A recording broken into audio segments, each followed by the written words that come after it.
Bollywood film industry में गोविंदा एक ऐसे सितारे के तौर पर काफ़ी ज़्यादा प्रचलित रह चुके हैं जिन्हें अपनी शानदार कॉमेडी और बेहतरीन डांस के लिए काफ़ी ज़्यादा लोकप्रियता हासिल हुई।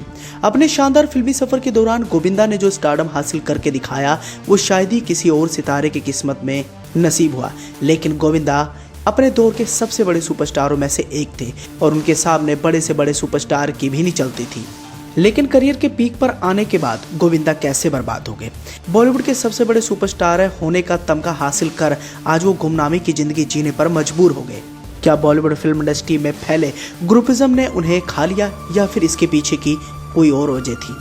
अब 90s के दशक में सभी के दिलों पर राज करने वाले गोविंदा ने यह कभी भी नहीं सोचा था कि उनके सितारे भी कभी गर्दिश में जाएंगे। बॉलीवुड फिल्म इंडस्ट्री में गोविंदा का एक अलग ही करिश्मा हुआ करता था और इनकी चर्चाएं चारों तरफ होती थी। लेकिन धीरे धीरे उनके स्टारडम का करिश्मा कम होने लगा और बाद में ये बिल्कुल खत्म हो गया, जिसके बाद गोविंदा फिल्म इंडस्ट्री छोड़कर राजनीति में भी पहुंचे, लेकिन वहां उन्हें कुछ खास मुकाम नहीं मिल पाया। अब राजनीति में मन ना लगने के कारण गोविंदा ने दोबारा से फिल्म इंडस्ट्री की तरफ रुख किया और वो इसमें वापस भी आ गए। वहीं एक तरफ जहां इंडस्ट्री छोड़ने के बाद गोविंदा को कुछ ज्यादा खास फिल्में तो नहीं मिली, वहीं गोविंदा ने जब दोबारा कई सारी फिल्में भी प्रोड्यूस की जिसको लेकर उनका आरोप था कि उन फिल्मों को थिएटर नहीं मिला। इसके साथ ही उनके करियर को बर्बाद करने की कोशिश भी की गई।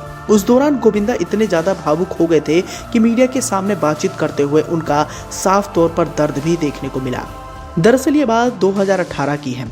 2018 में आई फिल्म फ्राइडे में वरुण शर्मा के साथ गोविंदा ने काम किया था, लेकिन फिल्म ज्यादा अच्छी साबित नहीं हो पाई और इसकी कमाई भी कुछ खास नहीं थी। इस फिल्म को अच्छा रिस्पांस ना मिलने को लेकर गोविंदा का कहना था कि इस फिल्म को ज्यादा थिएटर नहीं मिला और इसलिए यह फिल्म ज्यादा खास कमाल नहीं कर पाई।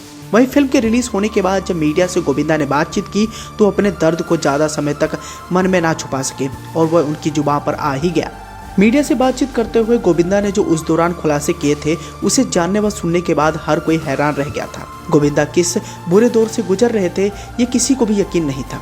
मीडिया से बातचीत करते हुए गोविंदा ने कहा कि 9 साल का मेरे पास पूरा लेखा जोखा है, लेकिन ऐसा मेरे साथ सालों से किया जा रहा है। मैं पॉलिटिक्स से काफ़ी दूर हूँ, मुझे किसी से कोई भी प्रॉब्लम नहीं है, ना ही मैं किसी से कोई गलत शब्द कहता हूँ। मैं तो सिर्फ हाथ जोड़ घूम रहा हूँ। कुछ लोगों पर आरोप लगाते हुए गोविंदा ने इस दौरान कहा था कि इंडस्ट्री में कुछ ऐसे भी लोग हैं जो मेरी फिल्म रिलीज नहीं होने देना चाहते हैं। अगर फिल्म रिलीज भी हो जाए तो इसे थिएटर मिलने नहीं देते, जिस वजह से मुझे कोई भी बेनिफिट नहीं मिल रहा है। गोविंदा यही नहीं रुके। आगे बातचीत करते हुए उन्होंने कहा कि एक आदमी कितना सह सकता है, 2 या 3 साल। मुझे सहते सहते 9 साल हो गए। पता नहीं क्या दिक्कत है, मुझसे कहाँ दिक्कत आ रही है और ऐसा क्या हो गया। किसी के लिए मैंने किसी के साथ तो कोई बुरा भी नहीं किया, ये बात मेरी समझ में नहीं आ रही है। वहीं डेविड धवन के साथ कई सफल फिल्में देने के बाद उनके बारे में भी कई मौक़ों पर गोविंदा ने यही बातें कही थी।